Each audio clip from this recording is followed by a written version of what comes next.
time, since we've talked about space travel, every spaceship has looked the same.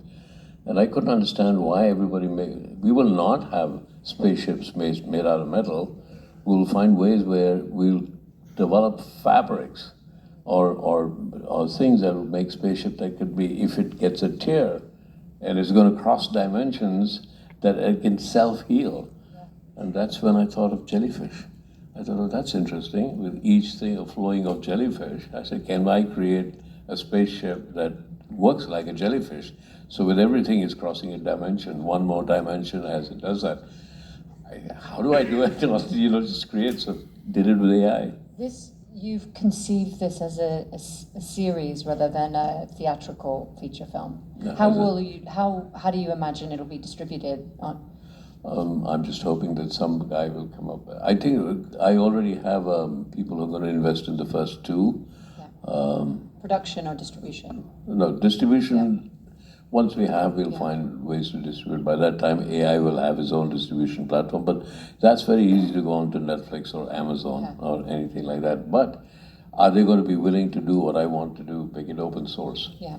I'm not sure. I think I want to come back to that because I want to ask you about, whether anything you've made in the past would have been different if you'd used AI tools. But I also first, because it's a good moment to talk about festivals and exhibition, and you spoke about the fact that there are so few cinemas in India for the number of film fans there are. And I think this is happening in every country where in China they have many screens, but it's been a tough year for exhibition. Korea's had a tough year for exhibition. Cinema exhibitors and distributors are trying to figure out new things that make sure that audiences stay interested in cinema.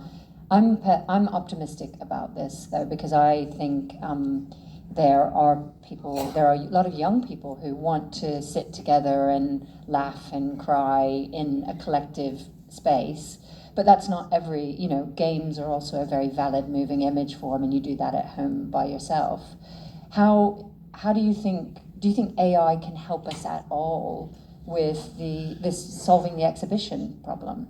Well, the exhibition problem in cinema is because we are competing with the value of real estate. And the value of real estate, we know all over the world. I mean, look what happened in China when the value of real estate went up and it just collapsed in 2008, exactly the same thing happened. But we never learned a lesson that real estate is we just value it.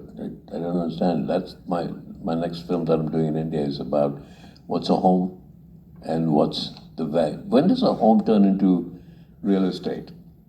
So it's our problem is the value of real estate. Otherwise, we would have more cinemas, much more cinemas, because you just say, no. But so I think that we need to understand that a cinema of people collecting together and watching a film together is a social experience. Otherwise, all of us would be ordering food at home constantly. There is that, but that doesn't mean that the restaurants are. We still want to go out for a restaurant. We're having an issue in India is a bit different because a lot of Indian films ran on what we call the family film where you could go with the parents, because